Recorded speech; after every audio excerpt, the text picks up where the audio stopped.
Welcome to another episode of Are We There Yet? The video series from 2.4 Travel. Very excited this week to have Scott from Cup Media join us. Hey Scott, how are you? I'm very well, very well. Thanks for having me. Good, good. So Scott, you're the creative director at Cup Media, is that right? I am, yeah. That's my official job title, but I'm not a man of job titles. So if anyone gets an email from me, it just says "head in the clouds," Okay, which yeah, good pretty, place. pretty much, pretty much sums things up. Yeah, kind of. I guess from my side, I just oversee more of the kind of creative side within Cup Media. Um, we're a content studio that creates various size of, I guess, kind of like video online campaigns, revolving predominantly around sports and athletes. Like that's our thing. That's where we come from. You know, we built ourselves from the cycling world, and that community. And I guess it started out. You know, it started out as like myself and Stu Thompson a few years back now, working at our living rooms, like I guess we all do when you have a bit of a dream or an idea ahead of us, and it's grown into a great kind of in-house team of filmmakers, directors, editors, producers, guys that work on strategy about creating these kind of campaigns for, luckily for us, for some pretty amazing brands. You guys, so I first heard about you in Oman. You did a couple of projects there when I was living there, and somebody told me go and have a look at a film called The Ridge. And so I went online. If my technical skills are up to it, I'll overlay a bit of it now on this. But go and check YouTube, have a look at The Ridge. By far, I think it's my favorite movie that I've seen you guys come from you guys. But you do lots of amazing work with some of the best brands. Like I'm sure you could list them, but it's all the top cycling brands as well as other sports.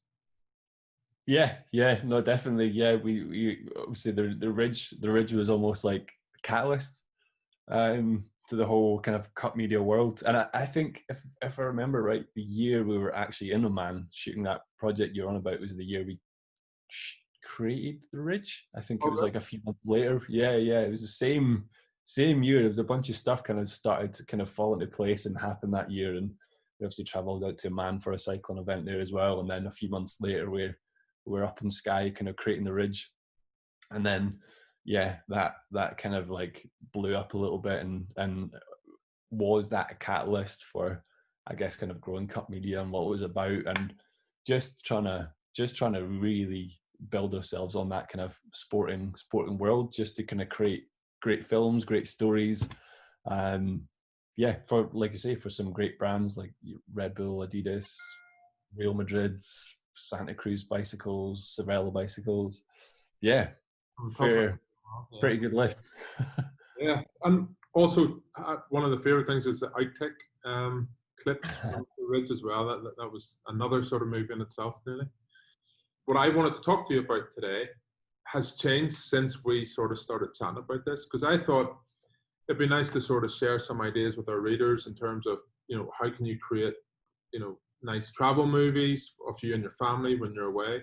A lot of what we offer on our trips is that very active, sporty adventures. So cycling plays a big part of it, hiking as well, skiing, whatever it might be. And obviously, finding ways to create better home movies as such would be good. But interestingly, as we talked about it more, one of the things I think we both sort of realized was it's not so much maybe about that sort of technical aspect of it, but we focused a bit more on like the storytelling of it. And I find that really interesting to think about. So, and I suppose that does link back to your professional work, like with Cup Media. You're working with these brands, but it's always, it's not like you have the technical expertise in the background, but what makes these movies or these films and content so successful is the storytelling aspect. Is that right? You feel strongly about that? Yeah, definitely. I think it's very, very easy to get drawn into the technology and get quite excited about it, and what a camera might be able to offer you, or what the next gadget might be able to kind of bring what you're doing. But for us, those those they are great. They offer great opportunities, but they are tools to tell a great story. And for us, like the stories and the ambition of those stories are where every project that we create starts. Yeah. You can have the best technology in the world, but if your story's not right and you can't, you don't come up with the right way to tell it, you don't connect to it, there's not something there that kind of really grabs you on whatever level that might be, that technology is useless. It all comes back to the story, and that's why we continue to go back. And that's, I guess that's kind of partly why the Ridge started to work well, is because you had this amazing story of Danny McCaskill at home on his own playground, and we told this story of an incredible journey of him crossing that ridge line on Skye, and it was a beautiful backdrop, stunning location, like 2 weeks of the best weather you're probably going to get in Scotland to kind of create that. So we got super lucky, but it all come back to like his story, his personal ambition, and for us that's the same thought that went into that project back in 2014 to the projects that we create now. It's all about, what's that story, what we're trying to tell, and how can we then build that from there. So is there one, like we've mentioned the Ridge, as being my favorite, is there one that stands out for you across, like, I can't imagine how many projects, whether it be location, the people that you've been involved with? Is there one that jumps out at you? Yeah, that is like, oh, when you talked about that question before, I was like, oh, I don't even know where to start with that kind of question, because I've been so lucky to experience in so many different locations and stories and experiences with people from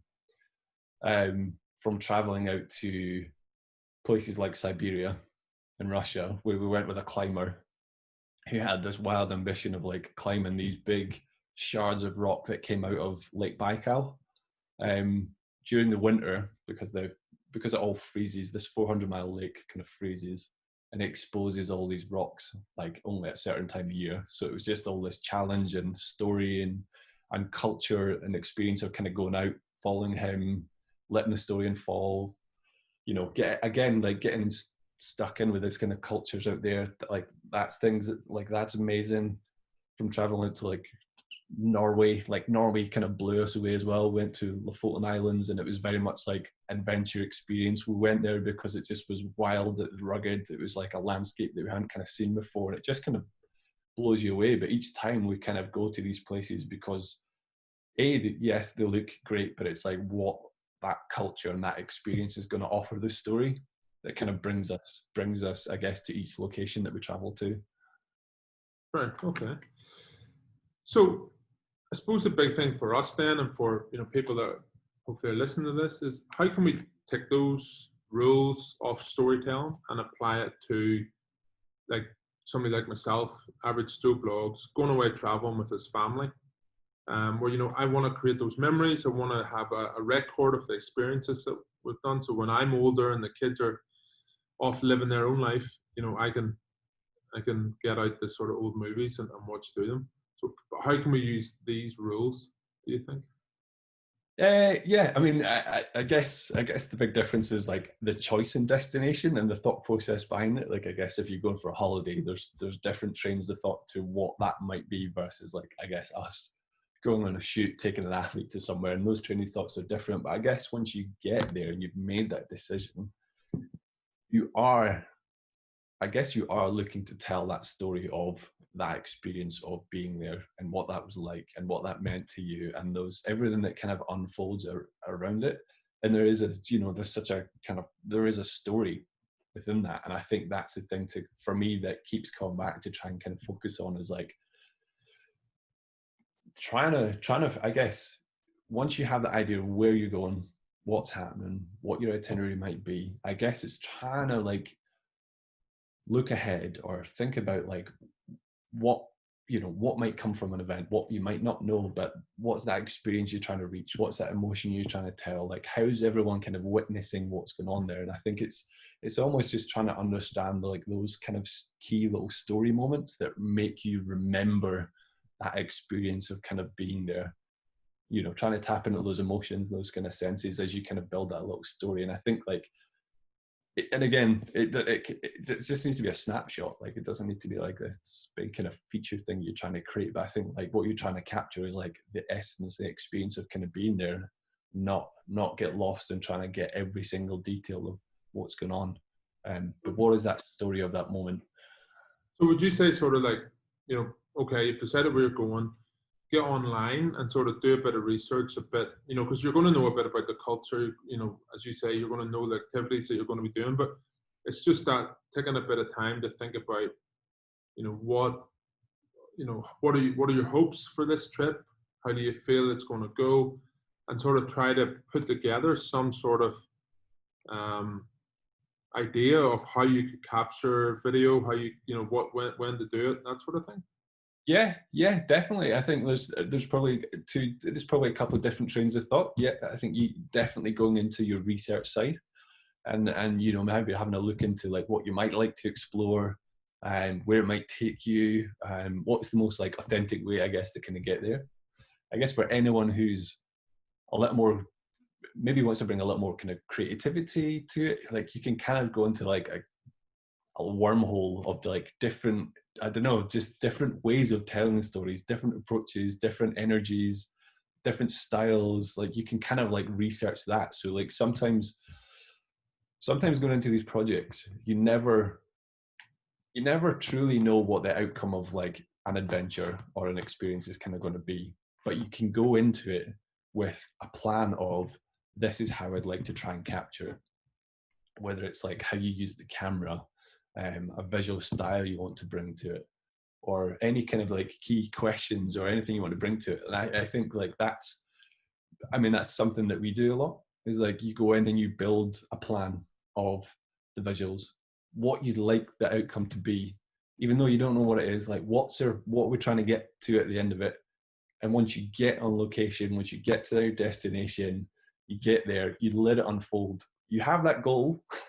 This is what I want to try and say or get to at the end. But how we get there is all about the journey and experience that you have of being in that destination. Yeah, because I suppose for most people, like, you know, it's an interesting thing actually. And when we talked about it, you know, it's something I was thinking like, that's a really good idea, because a lot of time, you know, you plan, you research your destination, you turn up and you start taking videos or pictures of what's going on. And it's only then when you've come away from it, you go, what am I going to do with that? And a lot of the time you don't do anything with it.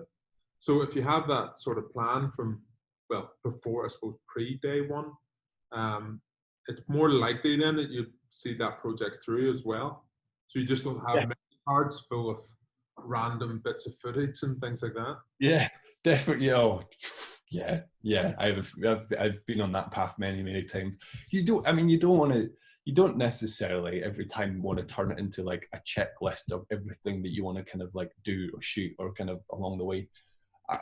You know, you research, you go into it with as much idea or planning as you can, and let it happen, let the experience kind of happen.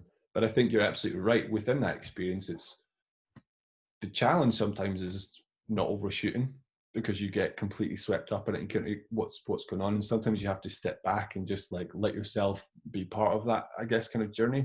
A, because I think that's like where you start to find the best story. B, because it makes editing a hell of a lot easier when you get to the end and you don't have reams and reams of cards and footage and just too much. It's almost like overwhelming at times. And again, I think that's even more so for, you know, if you're going out and you just want to make like a little holiday video. I think if you come back at the end of that and you just got way too much footage,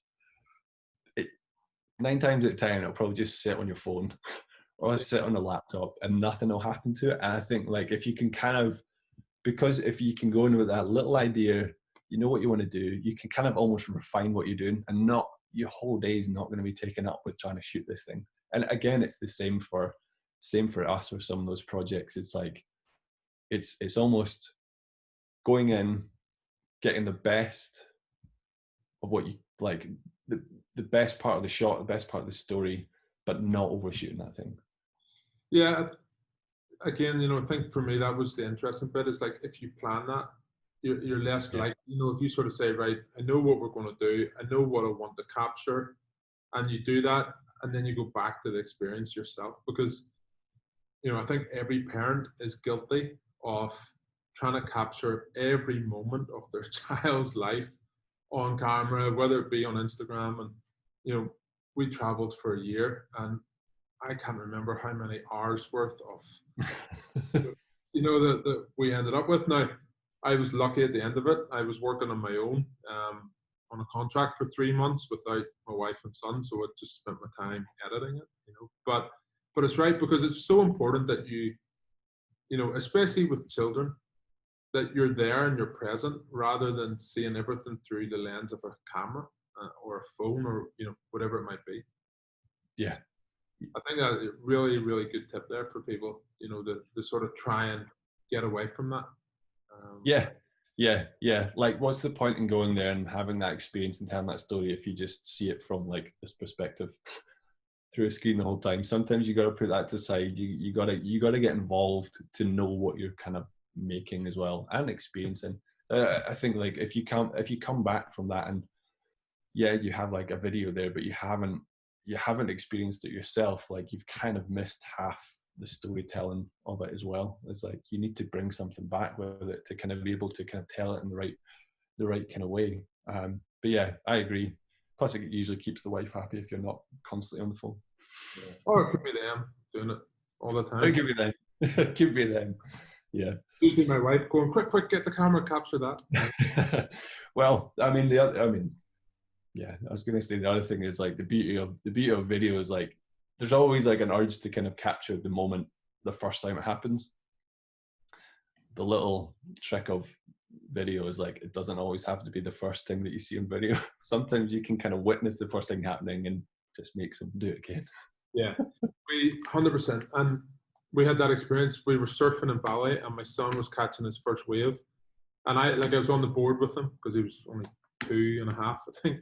And I looked around, and my wife had the GoPro out videoing it, and I was like, "Put that away." She said, "I want to capture this experience," and I'm like, "Well, capture the next one. You know, Yeah. enjoy this one." So yeah.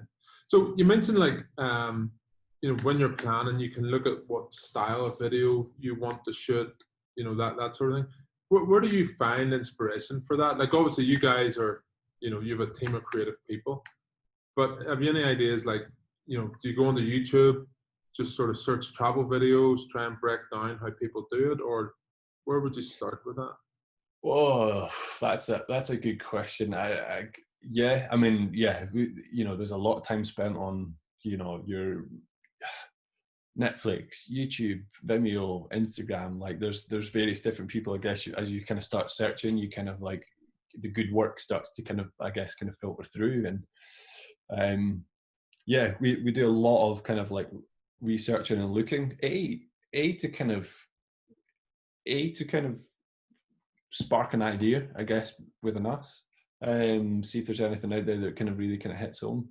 And B, sometimes it's an opportunity just to see what others are doing and see how you can kind of like create your own mark, find your own way within that as well. Like as you try to understand either a culture or a community of kind of different, I guess, kind of films and sports or landscapes, I think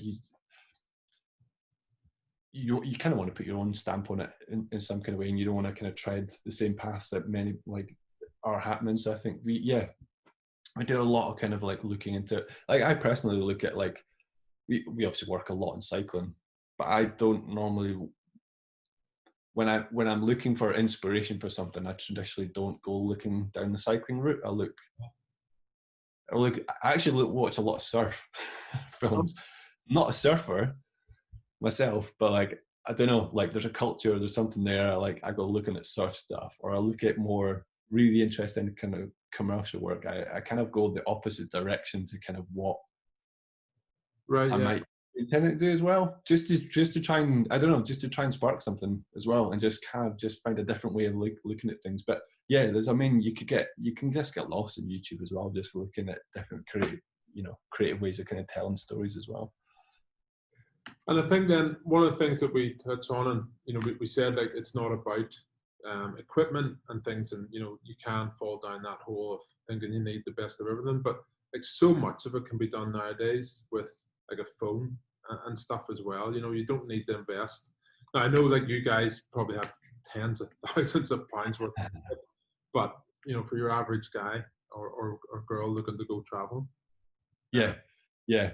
I think, yeah, especially when it comes to those like more travel adventure stuff, we try to, and we're not the only people. A lot of adventurers do this. Like we whittle down that kit to make it as light and portable and discreet as you can. And I think that's the same, even more so probably when you're kind of going on your kind of holiday, because the last thing you want is to be lugging around massive lenses and cameras, and you don't want to be that person in the group that has just got like the oversized camera on a kind of family holiday. There's so many smart ways to kind of do it now. And your phone, I mean, your phone just is just in your pocket, it's in your hand like majority of the time, and it's so powerful now. Like it's such a great tool, but it's quick, it's mobile, you can use it, you can react with it so quick. And I think that's important as well, because with the more technical and bigger and that technology kind of gets, the more kind of complex and more time it takes to kind of like set it up and kind of use it.